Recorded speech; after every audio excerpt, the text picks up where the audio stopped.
Hi everyone, so I thought I would do another chat video. I'm just in the mood to talk and I thought I might as well make it while I'm in that mood, and I can always put it up later.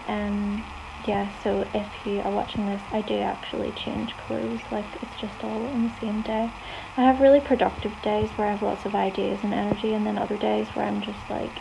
kind of zoned out, so I kind of try to take advantage of whenever I feel energetic and do as much as I can.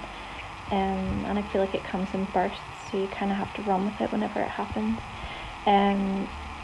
yeah, like my kids are in bed now, so there's some peace to just like sit and gather my thoughts. And I was just like reflecting on some things and thinking about like other videos that might be helpful to people. Um, I Yeah, sorry, you can probably hear the tumble dryer in the background again. It's just like constantly running in our house, so you'll probably get used to it just being like background noise that's always there.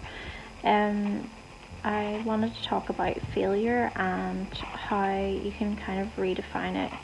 and like about my own feelings of failure and things that haven't worked out how I wanted them to or how I planned them to, and how that hasn't always been a bad thing, and you might not be able to see why it's happening at the time, but usually later on things come together in a way that they are meant to. At least that's what I believe anyway. I usually think things aren't working out because there's something else in store in the future that you don't know about yet, and you just can't see the full picture. So yeah, and I have been through some stuff that's been really difficult, and sometimes it's hard to find the positives in those things at all, especially when you're right in the middle of it and you're going through it. And if you have mental health issues, it just kind of compounds that. But yeah, I just wanted to share some examples of things that I have considered to be like personal failures that have ended up not necessarily being that, or have led to other like opportunities in life, or just like led to personal growth, which I think is kind of the whole point in life anyway. I used to think it was kind of about like always making the right choices and like being happy with where you're at, but actually I think it's more about like being able to find a way to like accept whenever things aren't how you want them to be and make the best of situations, and to look at difficult things as an opportunity to grow as a person and to kind of find the strength that you have inside you, and to get through things. And I think that difficult times like are the things that really help you in those areas. So whenever I was in school, I loved French, and I just like it was just always my favorite subject. Like I had other interests too, like music and art and stuff like that, but French was like it was just what like my subject where like I knew like what test results basically I would get before I got them, and I just like really enjoyed it and kind of felt like I had a flair for it. And I just knew that that was what I wanted to study at university. So I went away to university in Glasgow, and I lived there for like 6 years, and studied French while I was there. And I always had it in my mind that I would be a linguist, like I thought I would be a translator or interpreter, and I just always planned to use French in my job.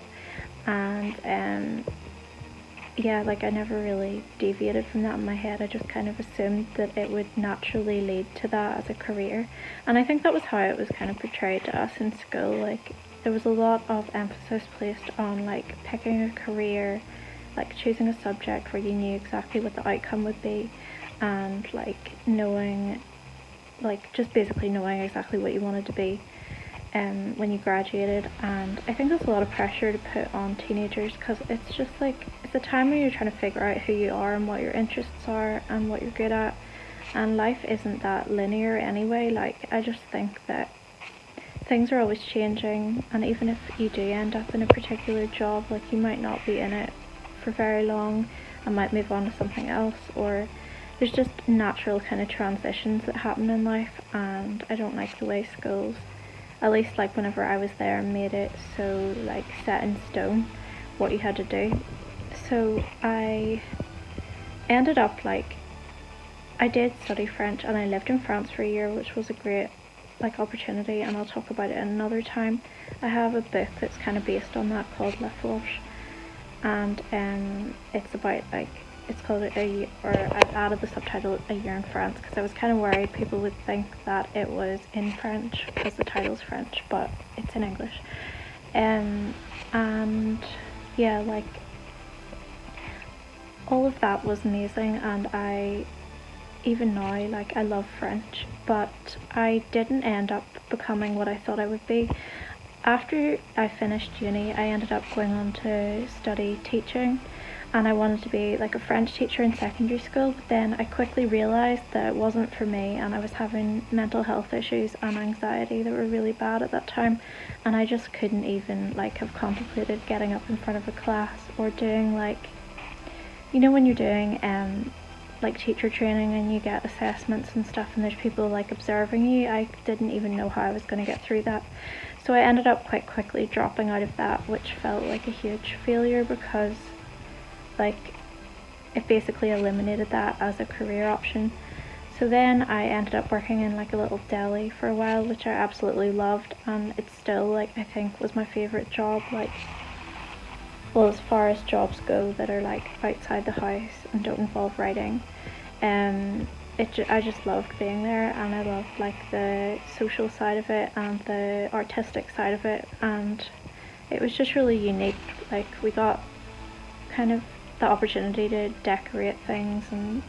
and like express ourselves, and I loved all of that. And it was kind of short-lived because I ended up like,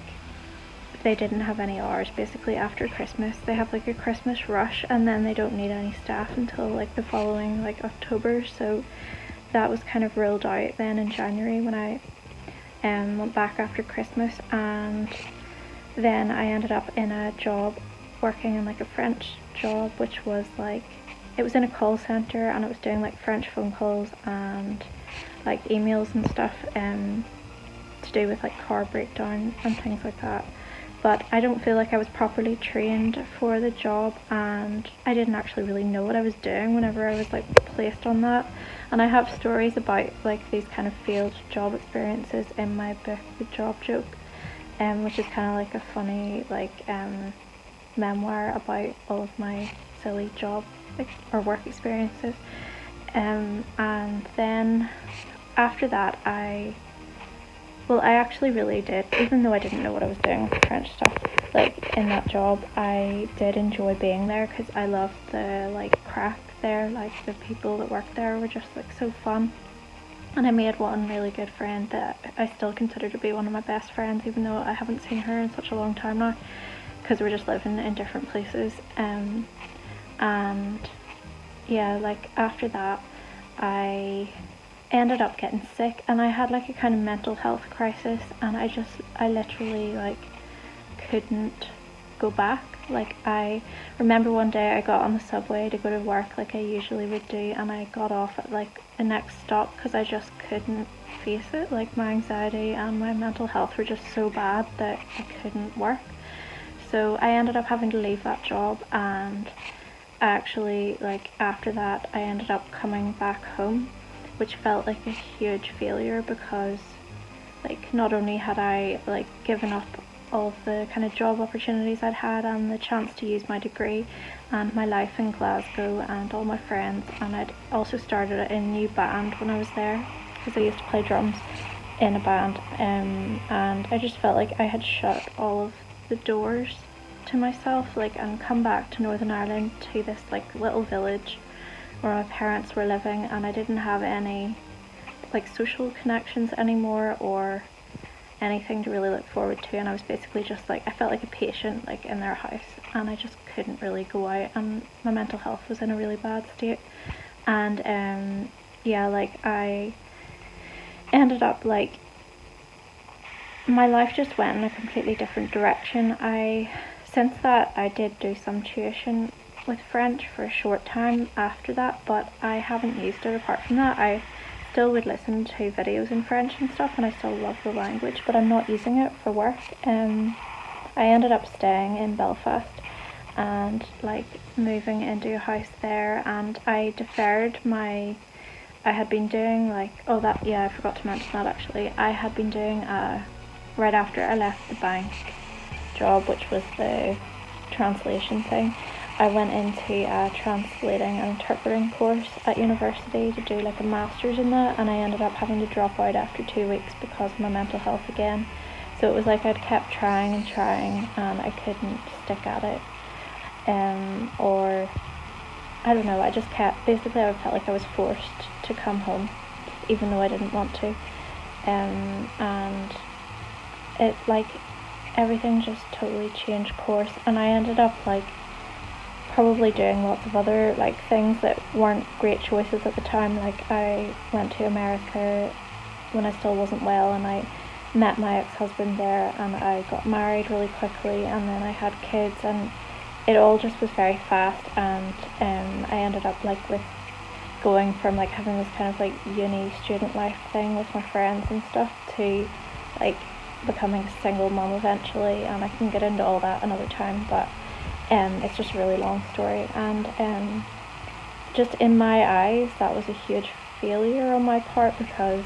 it wasn't at all how I'd imagined my life to be. I thought that I had all these opportunities because I'd gone to university and done well in my degree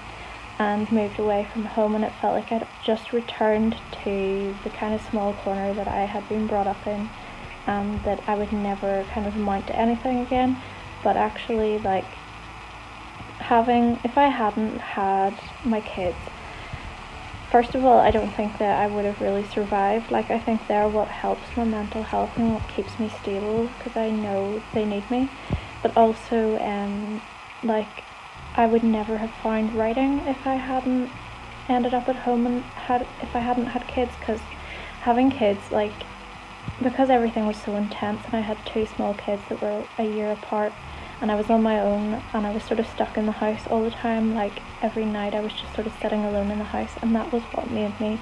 start writing and discover my love for writing. And that was how I ended up like getting published in like a vintage magazine, which I really loved doing for a while.